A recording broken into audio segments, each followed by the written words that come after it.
자신을 공감 능력자라고 부르는 대부분의 사람들은 사실 민감성을 묘사하고 있는 것입니다. 그들은 감정을 깊이 느끼고 다른 사람의 감정을 흡수하며 경계 설정에 어려움을 겪습니다. 이것은 실제적인 현상입니다. 하지만 칼 융은 평범한 공감적 민감성을 훨씬 뛰어넘는, 그가 연구했던 가장 심리적으로 발달한 사람들 외에는 거의 마주치지 못했던 매우 드문 유형을 발견했습니다. 그는 이것을 고대의 신성한 지혜의 상징인 소피아라는 원형과 연결지었습니다. 융이 발견한 것은 특정 사람들이 주변 세계를 단순히 느끼는 데 그치지 않고 거의 불가사의할 정도로 깊은 수준에서 이해한다는 사실이었습니다. 이는 그들이 더 많이 공부했거나 더 열심히 노력했기 때문이 아니었습니다. 그들의 정신구조 자체가 근본적으로 거의 모든 사람과 다른 차원에서 작동하기 때문이었습니다. 융은 수년간 심리 발달 단계를 연구했으며 소피아는 그 최정점에 자리 잡고 있었습니다. 소피아는 감정이 아니었습니다. 느낌도 아니었습니다. 그것은 빛과 어둠, 의식과 무의식, 개인적인 것과 집단적인 것 등 모든 것을 하나의 일관된 암으로 통합하여 현실을 인식하는 방식이었습니다. 이 소피아 원형을 자신의 주된 존재 방식으로 지닌 사람들은 단순한 공감을 경험하는 것이 아니었습니다. 그들은 너무나 본능적이고 즉각적이며 통찰력이 뛰어나서 주변 사람들, 심지어 자기 자신까지도 종종 두렵게 만드는 형태의 지혜를 경험했습니다. 오늘 저는 융의 이론적 틀에 따라 당신이 이 소피아 원형을 지니고 있다는 7가지 구체적인 징후를 보여드리고자 합니다. 이것이 왜 또 다른 성격 유형 딱지에 불과한 것이 아니라 심오한 심리적 현실인지, 그리고 흡수가 아닌 지혜를 통해 공감 능력이 작동하는 사람으로 산다는 것이 실제로 무엇을 의미하는지에 대해 이야기할 것입니다. 만약 당신의 민감성이 다른 공감 능력자들이 묘사하는 것과는 다르다고, 더 조용하고 더 깊으며 느끼는 것보다 아는 것에 가깝다고 항상 느껴왔다면 당신은 마침내 이름 붙여진 자신의 어떤 면을 인식하게 될지도 모릅니다. 융은 소피아 수준에서 활동하는 사람들이 다른 사람들과는 다른 방식으로 현실을 처리한다는 것을 관찰했습니다. 대부분의 사람들이 이해에 도달하기 위해 증거, 논증, 증명이 필요한 반면 소피아 유형의 사람들은 먼저 이해에 도달하고 나중에 증거를 찾았습니다.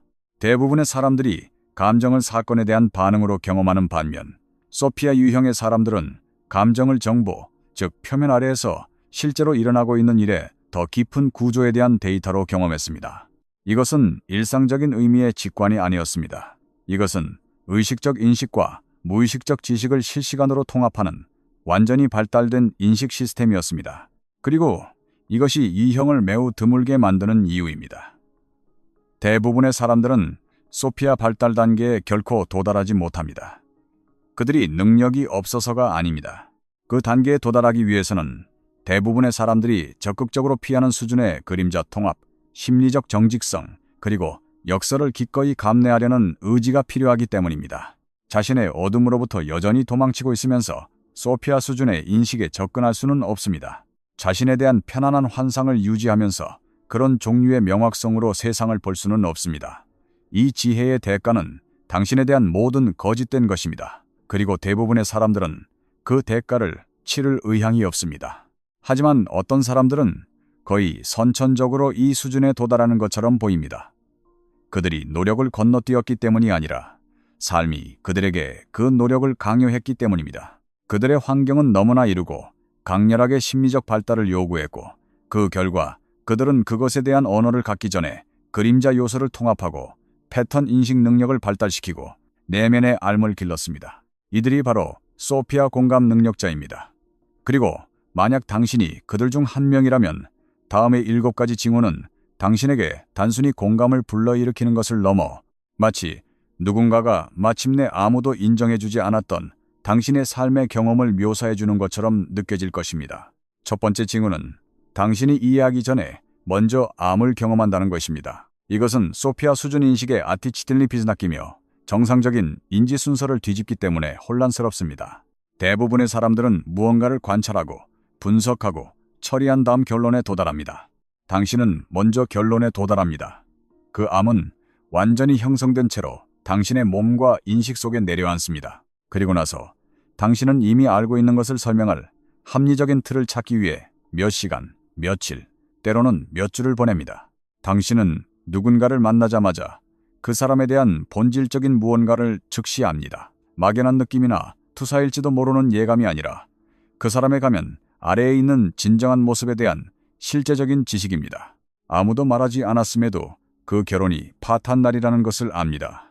어떤 위험 신호도 나타나기 전에 그 사업 계약이 무산될 것을 압니다. 누군가가 거짓말을 하고 있다는 것을 불일치를 발견해서가 아니라 마치 아직 듣지 못한 사실처럼 그 상황의 진실이 이미 당신의 인식 속에 존재하기 때문에 압니다. 이는 소피아 공감 능력자들이 끊임없이 느끼는 특정한 종류의 좌절감을 만듭니다.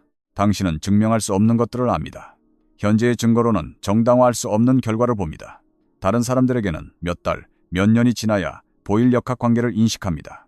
그리고 모든 주장에 대해 증거, 논리, 합리적 설명을 요구하는 세상에서 당신의 삶의 방식은 정당하지 않은 것처럼 느껴집니다. 당신의 삶이 신뢰할 수 없어서가 아니라 주변의 누구도 당신이 어떻게 그 결론에 도달했는지 확인할 수 없기 때문에 당신은 스스로를 의심하는 법을 배웠습니다. 융은 그의 가장 심리적으로 발달한 환자들에게서 이 패턴을 인식했습니다. 그는 그들이 보통 사람보다 더 즉각적이고 유용하게 그가 집단 무의식이라고 부르는 것에 접근할 수 있다고 언급했습니다. 그들은 신비로운 정보를 채널링하는 것이 아니었습니다. 그들은 감정적, 에너지적, 심리적, 관계적 데이터를 의식적인 마음이 따라잡을 수 없는 속도와 깊이로 방대하게 처리하고 있었습니다. 그 암은 갑작스럽게 느껴졌지만 사실은 그렇지 않았습니다. 그것은 너무나 정교한 인식 시스템의 결과였고 그 처리 과정은 전적으로 의식 아래에서 일어났습니다. 당신은 당신의 정신이 하는 일을 보지 못합니다. 당신은 오직 그 결과만을 봅니다. 그리고 그 결과는 마치 당신이 알 수 없는 것들을 그냥 아는 것처럼 보입니다. 두 번째 징후는 당신의 고독이 회피가 아니라 필수라는 것입니다. 대부분의 공감 능력자들은 사회적 상호작용이 자신들을 지치게 하기 때문에 혼자만의 시간이 필요하다고 말합니다. 그들은 너무 많은 것을 흡수하고 너무 많이 느끼며 회복할 시간이 필요합니다. 그것은 사실입니다. 하지만 당신에게 일어나는 일은 그것과 다릅니다. 당신의 고독은 완전히 다른 기능을 합니다. 당신은 압도감에서 회복하기 위해 물러나는 것이 아닙니다. 당신은 당신의 정신이 수행하는 깊은 처리 과정에 방해받지 않는 공간이 필요하기 때문에 물러납니다. 당신은 세상으로부터 숨는 것이 아닙니다. 당신은 세상을 통합하고 있는 것입니다. 당신이 혼자 있을 때, 다른 사람들이 있을 때는 작동할 수 없는 무언가가 당신의 의식 속에서 활성화됩니다. 당신의 인식 아래에서 감지되던 패턴들이 표면으로 떠오르고 연결되기 시작합니다. 당신의 정신 깊은 곳에서 형성되던 통찰들이 명확해집니다. 당신이 이해하지 못한 채 품고 있던 암이 일관된 의미로 조직되기 시작합니다. 당신의 고독은 당신의 가장 깊은 인지적, 심리적 작업이 일어나는 곳입니다. 그리고 그것은 선택사항이 아닙니다.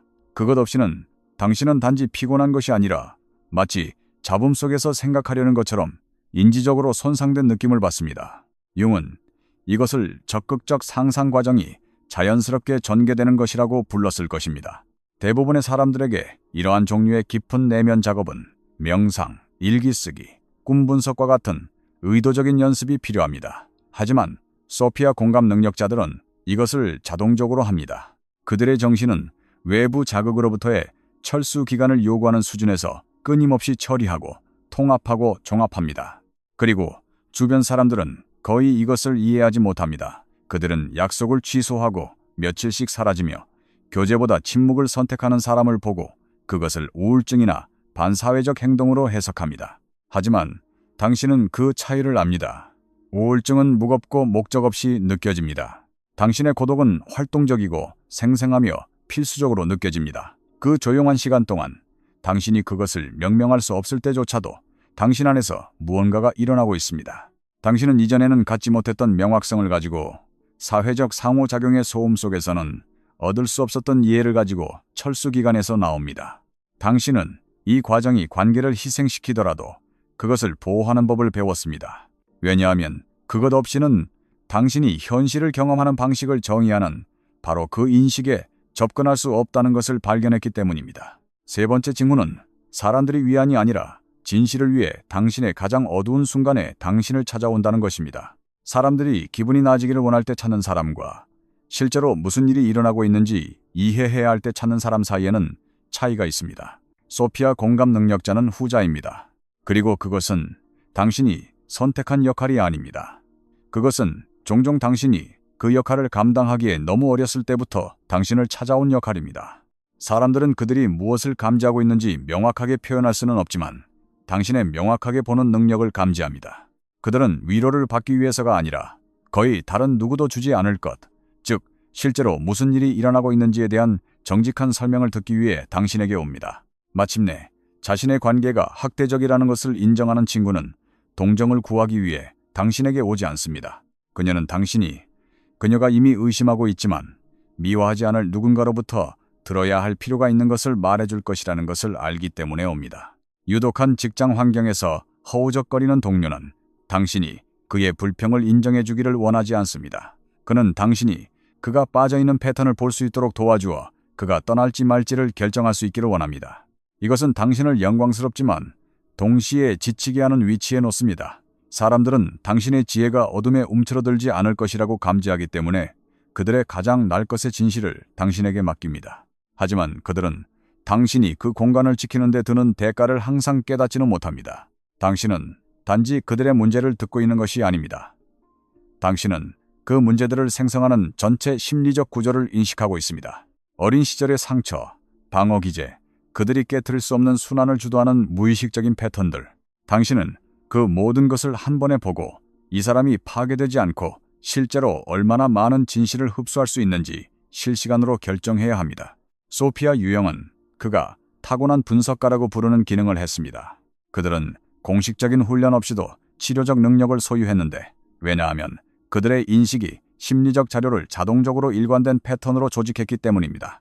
사람들은 그들에게 단지 경청받는다고 느끼는 것이 아니라 거의 견딜 수 없을 정도로 깊이 보여진다고 느꼈습니다. 그리고 이것이 소피아 공감 능력자와 그들을 찾는 사람들 사이의 관계가 종종 복잡한 이유입니다. 진실을 찾는 사람은 명확성을 원합니다. 하지만 명확성이 실제로 도달했을 때 그것은 변화를 요구합니다. 그리고 진실을 요구하는 모든 사람이 그것에 따라 행동할 준비가 되어 있는 것은 아닙니다. 당신은 이 교훈을 고통스럽게 배웠습니다. 당신은 그것을 요구한 사람들에게 정직한 인식을 주었고 그들이 그것을 거부하거나 그것에 대해 당신을 원망하거나 그들이 마주할 준비가 되지 않은 것을 본 것에 대해 당신을 벌하는 것을 지켜보았습니다. 그리고 시간이 지남에 따라 당신은 대부분의 사람들이 결코 이해하지 못할 언제 말하고 언제 침묵해야 하는지에 대한 분별력을 키웠습니다. 당신은 당신이 보는 것의 많은 부분을 간직합니다. 두려워서가 아니라 지혜가 단지 명확하게 보는 것에 관한 것이 아니라 진실이 언제 치유하고 언제 상처만 줄지를 아는 것에 관한 것임을 배웠기 때문입니다. 네 번째 징후는 다른 모든 사람들이 개별적인 사건을 보는 곳에서 당신은 순환을 본다는 것입니다. 갈등, 위기, 붕괴와 같은 어떤 일이 발생했을 때 대부분의 사람들은 그것을 단일한 사건으로 취급합니다. 그들은 표면적인 사건에 반응하고 즉각적인 감정을 처리하고 넘어갑니다. 하지만 당신은 사건들을 개별적인 것으로 경험하지 않습니다. 당신은 그것들을 때로는 여러 세대에 걸쳐 반복되어 온 더 깊은 패턴의 표현으로 경험합니다. 당신은 사건 뒤에 있는 구조, 역사적 뿌리, 심리적 유산, 그리고 이 순간이 그 이전에 왔던 수많은 순간들과 어떻게 연결되고 그 이후에 올 수많은 순간들을 예측하는지를 봅니다. 이것이 당신의 인식을 평범한 공감적 민감성과 매우 다르게 만드는 것입니다. 당신은 단지 현재 순간의 고통을 느끼는 것이 아닙니다. 당신은 그것을 만들어낸 전체 순환을 인식하고 있습니다. 당신 친구의 관계가 끝났을 때 당신은 단지 두 사람이 헤어지는 것을 보는 것이 아닙니다. 당신은 그녀가 이용 불가능한 사람을 선택하게 만든 어린 시절의 애착 상처, 그녀의 어머니가 그 전에 보여주었던 패턴, 그리고 그녀가 자신의 가치와 관계 맺는 방식에 근본적인 변화가 없는 한 이 순환이 반복될 구체적인 방식을 봅니다. 당신은 이 모든 것을 동시에 보고 다른 누구도 알아채기 훨씬 전부터 그것이 전개되는 것을 보아왔습니다. 융은 이것을 그가 탐구했던 경험의 원형적 층위와 연결했을 것입니다. 그는 특정 패턴이 개인의 정신뿐만 아니라 집단 무의식, 즉 문화, 가족, 세대를 넘어 반복되는 인간 경험의 주형에 존재한다고 믿었습니다. 소피아 공감 능력자들은 이러한 주형을 자연스럽게 인식합니다. 그들은 평범함 속에서 신화를 봅니다. 현대적인 문제 속에서 고대의 패턴을 인식합니다. 개인적인 위기처럼 보이는 것이 종종 그것을 경험하는 개인보다 훨씬 더 오래되고 훨씬 더 큰 무언가의 표현이라는 것을 이해합니다. 이러한 인식은 그것을 공유하지 않는 누구에게도 전달하기 어려운 선물인 동시에 짐입니다. 당신은 사람들이 부모가 했던 것과 똑같은 선택을 하고 조부모가 보여주었던 것과 똑같은 역학관계에 들어가고 결코 반복하지 않겠다고 맹세했던 순환을 반복하는 것을 지켜봅니다. 그리고 당신이 비관적이기 때문이 아니라 그 패턴이 마치 누군가가 절벽 가장자리를 향해 걸어가는 것을 보는 것처럼 명확하게 보이기 때문에 그것이 올 것을 봅니다. 가장 힘든 부분은 순환을 보는 것이 아닙니다. 가장 힘든 부분은 대부분의 사람들이 순환을 완성한 후에야 그것을 인식할 수 있다는 것을 아는 것입니다. 그리고 당신이 그것을 미리 보는 것이 그들을 위해 그것을 중단시킬 힘을 거의 주지 않는다는 것입니다. 그리고 만약 이 깊이의 인식이 당신이 매일 지니고 있는 것이라면, 대부분의 사람들이 볼 수 없는 패턴에 대한 이 끊임없는 인식이라면 당신은 이런 종류의 알미 얼마나 드물고 고립시키는 것인지 이해할 것입니다. 그리고 그것이 바로 진정한 자기 발견이 당신이 탐색하도록 돕기 위해 고안된 바로 그 종류의 내면의 영역입니다. 칼융의 가르침에 기반한 24개의 성찰 연습은 내면 세계가 탐색되기 위해 공간과 구조가 필요한 깊이에서 작동하는 사람들을 위해 만들어졌습니다. 만약 당신이 배출구가 없는 지혜를 품고 있었다면 이 가이드는 그것이 안착할 장소를 제공합니다. 진정한 자기 발견을 얻으려면 아래를 클릭하십시오. 5번째 징후는 당신이 개인적이지 않은 슬픔을 지니고 있다는 것입니다. 이것은 소피아 공감 능력자의 가장 오해받는 경험 중 하나이며 종종 그들로 하여금 자신에게 심리적으로 무언가 잘못되었다고 믿게 만듭니다. 당신은 어떤 특정한 상실, 어떤 특정한 사건, 어떤 식별 가능한 상처에도 연결되지 않는 슬픔을 지니고 있습니다. 그것은 그보다 더 깊습니다. 그것은 인간 조건 자체에 대한 슬픔입니다. 당신이 어디에서나 인식하는 고통에 대한 슬픔입니다. 당신이 반복되는 것을 지켜보는 패턴에 대한 슬픔입니다. 사람들이 될 수 있었던 것과 그들이 안주하는 것 사이의 거리에 대한 슬픔입니다. 존재의 아름다움과 동시에 대부분의 사람들이 얼마나 무의식적으로 그것을 통과하는지에 대한 비극에 대한 슬픔입니다. 이것은 우울증이 아닙니다. 비록 그렇게 오진될 수 있지만 말입니다. 우울증은 평평하고 공허하며 목적 없이 느껴집니다. 이 슬픔은 가득 차게 느껴집니다. 거의 신성하게 느껴집니다. 무게가 있지만 깊이도 있습니다. 너무 명확하게 보고 너무 완전하게 사랑하여 그들이 보는 것에 영향을 받지 않을 수 없는 사람의 슬픔입니다. 당신은 세상의 집단적인 고통을 느낍니다. 평범한 공감 능력자들이 감정을 흡수하는 방식으로 그것을 흡수하기 때문이 아니라 당신의 인식이 너무 넓고 깊어서 대부분의 사람들이 다행스럽게도 보지 못하는 규모의 고통을 감지하기 때문입니다. 융 자신도 의식과 함께 오는 고통에 대해 이야기했을 때 비슷한 것을 묘사했습니다. 그는 인식이 중립적인 상태가 아니라는 것을 인식했습니다. 당신이 더 명확하게 볼수록 더 많은 고통을 감지합니다. 현실이 고통스럽기만 해서가 아니라 의식이 모든 것에 대한 인식을 포함하기 때문입니다. 아름다움과 파괴, 사랑과 잔인함, 잠재력과 낭비, 평범한 수준의 인식을 가진 사람들은 심리적 방어 기제에 의해 이 많은 것으로부터 보호받습니다. 그들은 현실을 관리 가능한 범위로 걸러냅니다. 하지만 소피아 공감 능력자들은 그런 식으로 걸러낼 수 없습니다. 그들의 인식은 너무 넓습니다. 그래서 그들은 특정한 대상이 없는 슬픔을 지니고 있습니다. 왜냐하면 그 대상은 모든 것이기 때문입니다. 당신은 아마도 너무 진지하고 너무 깊으며 좀 가벼워져야 하고 너무 많이 생각한다는 말을 들어봤을 것입니다. 그리고 당신은 필요할 때 가벼움을 연기하는 법을 배웠습니다. 왜냐하면 그 대안, 즉 당신이 인식하고 느끼는 것에 실제 깊이를 표현하는 것은 사람들을 놀라게 하는 경향이 있기 때문입니다. 하지만 혼자 조용히 있을 때 당신은 이 슬픔과 오랜 친구처럼 함께 앉아 있습니다. 당신은 더 이상 그것을 고치려고 하지 않습니다. 당신은 그것이 해결해야 할 문제가 아니라 명확하게 보는 것의 결과라는 것을 배웠습니다. 그리고 이 슬픔이 망가짐의 징후가 아니라 당신의 인식이 설계된 대로 정확하게 기능하고 있다는 징후라는 것을 받아들이는 데에는 이상한 평화가 있습니다. 6번째 징후는 당신이 지금까지 마주친 모든 스승, 시스템, 그리고 이론적 틀을 넘어섰다는 것입니다. 인생의 어느 시점에서 당신은 이해에 굶주렸습니다.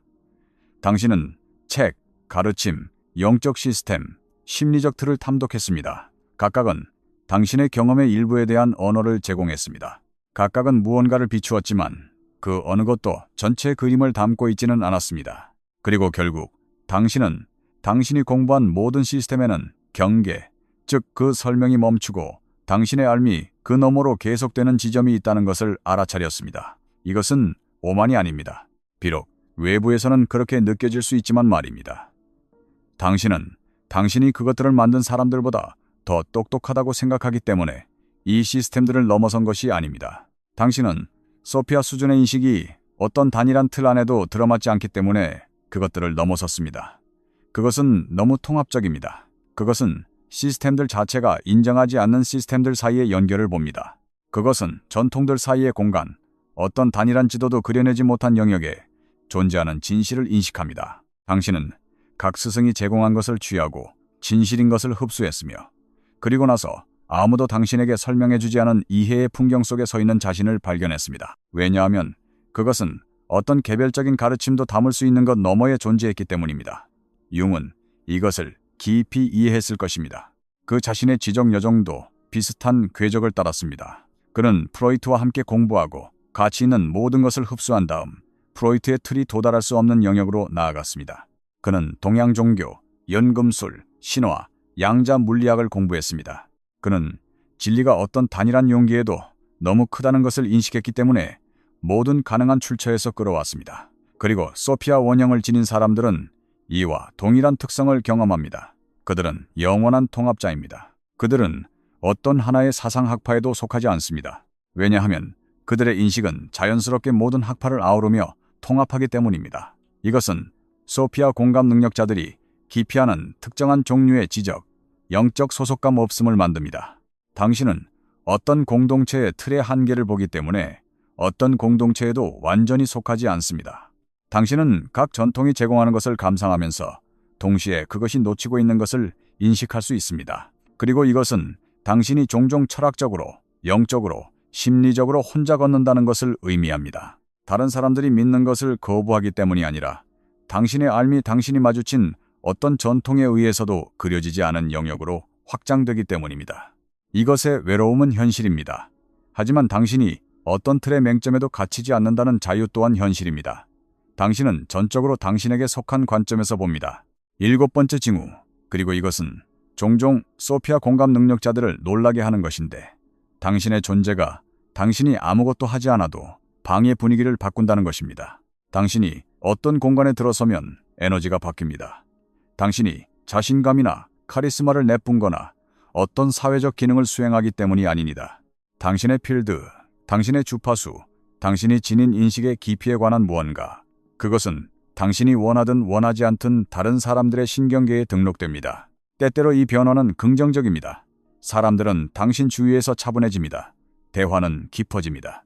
방어는 낮아집니다. 당신의 존재에 관한 무언가가 사람들이 충분히 정직해질 수 있을 만큼 안전하다고 느끼는 그릇을 만듭니다. 대부분의 사회적 상호작용을 지배하는 가식이 부드러워지고 더 실제적인 무언가가 나타나는 곳입니다. 당신은 이것을 알아차렸습니다. 사람들이 다른 누구에게도 말한 적 없는 것을 당신에게 고백하는 방식, 낯선 사람들이 마음을 여는 방식, 당신이 있을 때 그룹이 더 진정성 있게 되는 방식. 하지만 때때로 이 변화는 불안정하게 만듭니다. 가면, 연기, 신중하게 구성된 페르소나에 투자한 사람들, 그들은 당신이 한마디도 하지 않았음에도 불구하고 당신의 존재에 위협을 느낍니다. 그들은 당신의 인식이 표면적인 현실을 꿰뚫는다는 것을 감지하고 그 인식만으로도 불편해집니다. 당신은 명백한 이유 없이 사람들이 당신에게 적대적이 되거나 당신을 피하거나 당신 뒤에서 이야기하는 것을 경험했으며 당신은 아무것도 하지 않았기 때문에 왜 그런지 결코 이해하지 못했습니다. 당신은 단지 존재하고 있었을 뿐입니다. 하지만 당신의 존재 자체는 무의식적인 사람들이 그들의 방어에 대한 위협으로 경험하는 진실의 특성을 지니고 있습니다. 융은 고도로 발달된 심리적 인식을 가진 사람들에게서 이 현상을 기록했습니다. 그는 의식 자체가 주변 필드에 영향을 미친다는 것을 발견했습니다. 상당한 그림자 요소를 통합하고 명확하게 인식하며 진정한 자기 지식에서 활동하는 사람은 다른 사람들이 무의식적으로 등록하는 특성을 발산합니다. 어떤 사람들은 빛을 향한 나방처럼 그것에 끌립니다. 다른 사람들은 마치 불인 것처럼 그곳으로부터 도망칩니다. 그리고 소피아 공감 능력자는 두 가지 반응을 모두 끊임없이 종종 동시에 경험하며 어떤 반응도 의도하지 않았습니다. 이것은 아마도 이 유형이 되는 것에 가장 고립시키는 측면일 것입니다. 당신의 바로 그 존재가 당신이 선택하지 않았고 통제할 수 없는 반응을 만듭니다. 사람들은 당신이 하는 일이 아니라 당신이 누구인지에 반응합니다. 그리고 당신이 누구인지, 즉 명확하게 보고 깊이 알며 대부분의 사람들이 평생 접근하지 못하는 지혜를 지닌 사람은 편안한 환상 위에서 돌아가는 세상에게는 본질적으로 대립적입니다. 당신은 아마도 사회적 상황에서 자신을 어둡게 하고 인식을 뒤로 물리고 주변 사람들이 당신의 실제 모습의 전체 무게에 압도되지 않도록 더 얕은 버전의 자신을 연기하는 법을 배웠을 것입니다. 그리고 그 어둡게 하는 것에는 주변에 거의 아무도 볼 수 없는 대가가 따릅니다. 이제 만약 당신이 이 7가지 징후에서 자신을 인식한다면 가볍게가 아니라 흥미로운 아이디어로서가 아니라 당신의 일상 경험에 살아있는 질감으로서 말입니다. 그러면 당신은 융이 당신과 같은 사람들에 대해 무엇을 믿었는지 이해해야 합니다. 왜냐하면 소피아 수준의 인식을 갖는 것은 축하할 영적 성취가 아닙니다. 그것은 항해해야 할 심리적 현실입니다. 그리고 그것을 제대로 항해하지 못하면 이 능력을 지닌 사람들을 파괴하며 그것을 결코 인식하지 못하는 것과 마찬가지로 확실하게 파괴합니다. 소피아 공감 능력자에게 주된 위험은 그가 사용되지 않은 지혜의 부담이라고 부른 것이었습니다. 당신이 이 깊이에서 인식하지만 당신이 인식하는 것을 통합할 구조가 없고 당신의 정신이 처리하는 정보의 양을 처리할 실습이 없으며 당신의 완전한 인식이 받아들여지는 관계가 없을 때 그 지혜는 내면으로 향하고 비추는 대신 짓누르는 무게가 됩니다. 당신은 표현할 수 없는 진실을 품기 시작하고 공유할 수 없는 패턴을 보고 행동할 수 없는 것들을 알게 됩니다. 그리고 그 표현되지 않은 알은 단지 조용히 앉아있지 않습니다. 그것은 불안, 불면증, 신체적 긴장, 결코 완전히 해결되지 않는 안절부절못함을 만듭니다. 왜냐하면 그 근원이 감정적인 것이 아니라 인식적인 것이기 때문입니다. 당신은 배출구보다 더 많은 현실을 받아들이고 있습니다. 두 번째 위험은 융이 팽창이라고 불렀을 것입니다. 당신의 인식이 대부분의 사람들이 접근할 수 없는 수준에서 진정으로 작동한다는 것을 깨달았을 때 그 능력과 자신을 동일시하고 현명한 사람, 보는 사람, 아는 사람이라는 자기 감각을 구축하려는 유혹이 있습니다. 그리고 그 순간 당신은 소피아 인식을 진정성 있게 만드는 바로 그 특성을 잃어버렸습니다. 왜냐하면 진정한 지혜는 자신의 맹점에 대한 인식을 포함하기 때문입니다. 진정한 알은 당신이 모르는 것에 대한 겸손을 포함합니다. 당신의 인식이 기능이 아니라 정체성이 되는 순간 그것은 왜곡됩니다. 당신은 실제로 진실인 것보다 당신의 자아상을 확인하는 것을 보기 시작합니다. 그리고 팽창에서 활동하는 소피아 공감 능력자는 무의식적인 사람보다 더 위험합니다. 왜냐하면 그들의 인식은 그들의 자아의 필요에 대한 정교한 정당화를 구성할 만큼 충분히 정교하기 때문입니다. 융은 이에 대해 지속적으로 경고했습니다. 그는 똑똑하고 통찰력 있는 사람들이 자신의 통찰력에 갇혀 깊이 보는 능력을 자신들이 보여지는 것에 대한 방어로 사용하는 것을 보았습니다. 그들은 자신의 패턴에는 눈을 감은 채 다른 모든 사람을 분석하곤 했습니다. 그들은 자신의 심리학에 대한 편안한 망상을 유지하면서 비범한 명확성으로 세상을 인식하곤 했습니다. 그리고 비극은 그들의 인식이 진짜였다는 것입니다. 그들은 정말로 다른 사람들이 볼 수 없는 것을 볼 수 있었습니다. 하지만 그들은 그 진정한 능력을 그들의 지혜가 가장 요구하는 한 가지, 즉 다른 모든 사람에게 적용했던 것과 똑같은 가차없는 정직함으로 그 꿰뚫는 시선을 자신에게 돌리는 것을 피하기 위해 사용했습니다. 세 번째 위험은 영구적이 되는 고립입니다. 제가 묘사한 모든 징후는 평범한 경험으로부터의 분리 요소를 지니고 있습니다. 검증될 수 없는 암, 오해받는 고독, 공유될 수 없는 슬픔, 모든 틀을 넘어섬, 당신이 통제할 수 없는 반응을 만드는 존재. 이들 각각은 개별적으로 관리할 수 있습니다. 함께 취하면 그것들은 너무나 완전하고 너무나 뿌리 깊어서 소피아 공감 능력자가 연결을 완전히 포기하게 만들 수 있는 누적적인 고립을 만듭니다. 융은 이것이 소피아 능력의 가장 큰 낭비라고 믿었습니다. 왜냐하면 이 인식, 이 지혜는 고립 속에서 존재하도록 의도된 것이 아니기 때문입니다. 그것은 다른 사람들, 세상, 삶 자체와의 관계 속에서 기능하도록 의도되었습니다. 융의 틀에서 소피아 원형은 지혜와 사랑의 통합을 나타냈습니다. 분리로서의 지혜가 아니라 가장 깊은 형태의 참여로서의 지혜입니다. 소피아 공감 능력자가 완전히 물러날 때 그들은 자신을 보호하고 있지만 또한 자신의 재능의 본질을 배반하고 있는 것입니다. 왜냐하면 다른 사람을 결코 건드리지 않고 관계에 들어가지 않으며 보여질 위험을 감수하지 않는 지혜는 그것은 지혜가 아닙니다. 그것은 금고에 갇힌 지식이며 부식됩니다.